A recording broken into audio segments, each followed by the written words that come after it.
Hi everyone, in this video I'm going to have lots of tips on how to draw feathers in graphite and how to draw complex textures, something that may be a little bit rougher in graphite as well, and really how to simplify that drawing process. Now before I get onto those textures, I always begin with the eye. This is where the bulk of the emotion and the expression stems from, so I do like to make sure that I've got this accurate before I consider any other part of the drawing. Now when drawing eyes, if there is a strong bright reflection, then you can leave the white of the paper showing and draw around that so you know you've got that highlight as bright as it can possibly be. Whereas here, I actually did add a layer of graphite over the entire eye using graphite powder and then used a battery eraser to put the highlight in on top. Now the reason I did that for this drawing is this is very small. This is actually only a 4x6 inch. Now I deliberately worked on a smaller size here because I wanted the real-time version of this tutorial, which if it's of interest is all linked in the description below. I wanted this to focus on how to capture a high level of realism when working on smaller size drawings. Because if we are using the correct techniques, this is more than achievable, and it really does encourage us to use more of a refined, controlled layering process and pencil technique, which is invaluable for a larger drawing. These smaller portraits that we can get done in a few hours are incredibly motivational. We can achieve a high level of realism within 2 to 3 hours, and it is something there where I feel it's incredibly important to add these kinds of drawings into our art schedule. Now when it comes to the layering process here, I've used graphite powder for my base foundation, which I've applied using a paper blending stump. Now I would use this same application if I was working larger. There's no difference in layering process here from a small drawing like this to something that is massive. Obviously the larger drawings mean we've got more space to add more detail, but the way that the graphite is applied here, I personally would use the same process. Now once I've mapped in my main lights and darks with my graphite powder, that's when I can start working with my graphite pencils. Now the graphite powder layer is never going to be as dark as the pencils are going to be when finished. That's not the aim of a graphite powder base. But when I work with my graphite pencils, I am building up my values in stages. Now as you can see here, this is a small area in order to get this kind of detail, but by focusing on the values and the importance of contrast, so bright highlights and dark shadows, we are going to be able to capture something that looks very realistic and lots of detail here considering how small the area is. Now the amount of detail to apply here, it's going to depend on the size of the artwork. Because as I say, this is quite small, if I try to force in more detail than I'm currently capturing, then I can actually make the artwork look less realistic. The pencil strokes end up covering up too much of the base layer where too many details are being forced in. So this is where we need to get the balance just right. Now if I do feel like I'm adding a bit too much detail, which does happen from time to time, then I know I've got to take a step back, have a look at that drawing and potentially erase some of those details to allow more of the base foundation to show through. Now this is one of the reasons why I find the base layer is a crucial step in my drawing process. I never look to cover the base layer completely. I'm always wanting that to be influenced by the layers that I add on top. Now this texture here, for example, I don't want it to look really gritty, but I also don't want it to look super smooth. There needs to be some definition here with that difference in texture, but not that it's overdone. So where I start with is hinting at my main lights and darks with the same graphite powder, really mapping in where the shadows and the highlights are. Now again, like with the eye, if there was a bright highlight here, you can allow the white of the paper to show through, but just making sure then that if it does need to be darker, we're not making everything too light. This is something that can happen with graphite because potentially we're worried about going too dark in case we can't lighten it up again. Now when that issue happens, the drawing just ends up overall too light. For example, if it's a black Labrador and the layers are not as dark as they need to be, the fur is not going to look black. It's just going to look like a significantly lighter colour of that dog, which obviously is a real issue when we're aiming for this level of realism. Now when I start working with my graphite pencils, the same with the feathers, I'm darkening this up in stages. I'm focusing on where the highlights and shadows are positioned. That's something that I really do feel is very important, but I want to be making sure that I'm not jumping into my darkest value too soon. Now I've got the option of using a 9B or some really dark graphite pencils, but I want to save those more for my later layers. Even if there was a very dark shadow here, I would never recommend to jump straight into your darkest pencil. You want to be making sure that this is a gradual layering process. Now once I've got that bulk of the value in place, this is still needing to be potentially darker and with more of my highlights, but I'm happy with how this mid stage of that foundation is looking. So what I can now start to do is add in some texture. Now here I'm actually using an erasing shield and using just a pencil with some tape across to lift some of my highlights off of that base foundation. This works really well, and it is a technique that does require some practice because we can end up feeling like we're not creating the right sort of highlight. But that's just the way that this tape and the erasing shield works. We usually have to come back in with the graphite pencils and correct that. This is an aspect that I do focus my real-time tutorials on. Now when it came to working on the beak, this is again where I'm focusing on a different texture. I want this to look shiny and more smooth. So now I'm working with more of a graphite powder base that's lighter. It has a bit more of that reflection there, but also that I'm now blending and softening my layers of graphite more with the graphite powder. Now when I worked on the feather base layer or the top of the head, all of that didn't have to be as well blended because there's going to be more physical texture there. With the beak I want to avoid that. So I'm a little bit more careful with how that graphite powder is applied, and here making sure that I don't go too dark.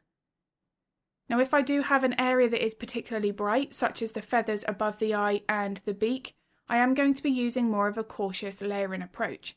The base layer is still important. You can see here that I've got graphite all over this so far, but I'm making sure not to go too dark.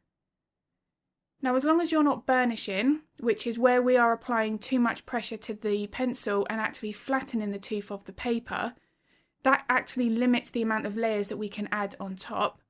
And as long as I'm not doing that, this is a very forgiving way of working with graphite. If I do make a layer too dark, I can simply remove it. Now if you have burnished and flattened the tooth of the paper with excessive pressure, that's when you're more likely to have issues with lifting or erasing that graphite from your drawing paper. Now the paper that you're using is a key factor here. It's really important to make sure that you're using something that is a thicker paper. I personally prefer something that is smoother. I find that I'm able to get more of my finer details. I'm not fighting the texture of that paper in the same way.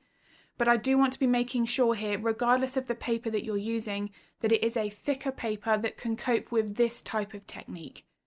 Because as you can see here, when I start with my pencils, I'm not forcing lots of pressure, but I'm not being really light-handed where I'm having to use maybe 30 or 40 layers. I want to be making sure that I am giving enough pressure to the pencil, but that I'm not flattening it in the beginning layers. This is really a key focus of all of my real-time step-by-step lessons. Now this area of the drawing actually demonstrates all of this perfectly. I've began with my graphite powder layer, and then I'm starting to build up my darker values in stages. But what I'm doing here is allowing my lighter layers of the graphite powder to show as some of my highlight placement. Now this is going to help with mapping in some of that initial texture, and that I don't have to rush in just blocking in a solid layer of graphite. I can work here light to dark and enable that graphite powder to also hint at softness where needed. Now when I start to work with the highlights, I'm actually going to use a combination of the erasing shield and the putty. This is actually going to give me that balance of texture and something that is a little bit rougher, but then also softening those highlights with the putty. Now both of these erasers, it can be tricky to actually really balance how much of that graphite is removed. Sometimes it's actually going to end up with a highlight that is too light. So in some cases here, you'll see that I actually come back in with my graphite pencils and tone those highlights down. One of the most common mistakes here is that the highlights are too bright because we've mapped them in, they look good, but then we need to be making sure that we've got that range of tones correct. Now for example here, the brightest part of this drawing is the reflection in the eye. That is the lightest part. So when I start then working with my highlights on the feathers, I know that I actually do need to have some degree of graphite in place, otherwise all of my feathers are going to be as bright as the reflection in the eye. This can actually make a drawing look far flatter and more two-dimensional, less realistic, if those values are too similar. Now on this section of the feathers where they are significantly longer, I want to be making sure here that I've captured that texture and how they overlap correctly. Now this is one of those occasions where it can actually be more confusing knowing where to start. So in that situation, I always just strip back the details and focus on what's closest to the skin first.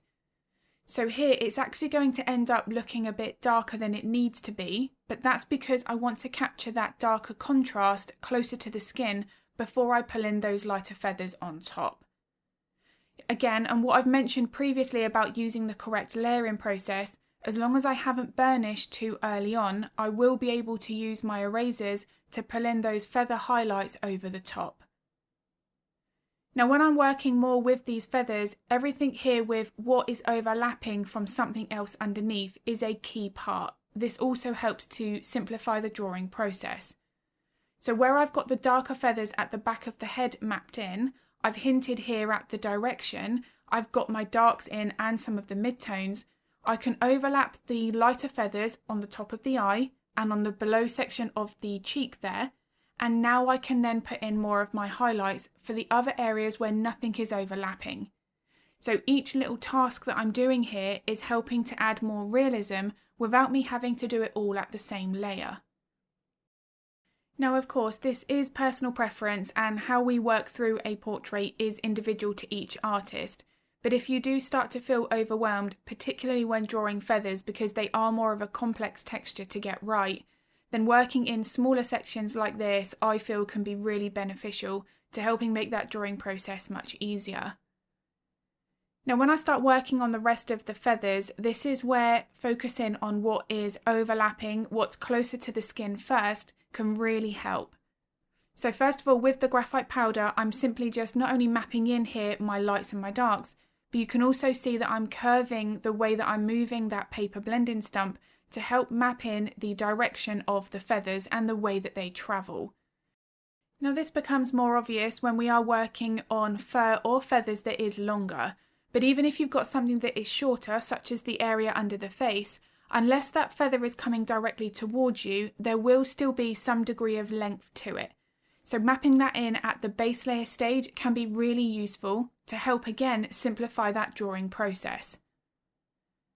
Now once I've got that established, what I'm doing here is then focusing on those highlights. So I'm imagining that this Tombow mono eraser is actually just a white pencil and mapping in my lighter highlights on top.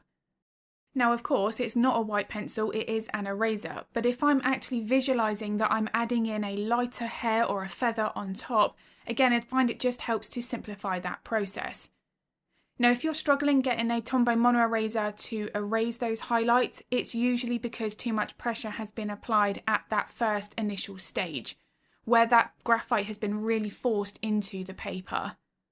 But with light layers and using graphite powder, which I really do find makes a massive difference, the Tombow mono erasers, as you can see here, can remove those highlights very easily and capture more of that depth, because we're able to layer those highlights straight over something that is darker. Now something else here that is important is when we are working on smaller drawings, we can't add in every single feather. So I want to be making sure that I've got the balance right between those darker areas and those highlights and not adding too many of those lighter feathers. Because again, like what I've mentioned previously, those darker layers will get lifted, covered up with too many highlights, and then the contrast is affected. The details will not show up in the same way because they don't have that dark foundation to show up against. So I do hope this video has been useful. If it was, I'd be very grateful if you could give it a like and a thumbs up. It makes a huge difference to my channel. I also upload a couple of videos to YouTube every week, so if you would like to get notified of that content, then don't forget to hit the subscribe and the bell button. If you would like to draw along to the real-time version of this tutorial, then I'll link all of the information to that in the description below. If you do have any art-related questions, feel free to pop them in the comments because I'm more than happy to help if I can. And I'm going to be uploading another video at the end of the week, but as always, thank you so much for watching.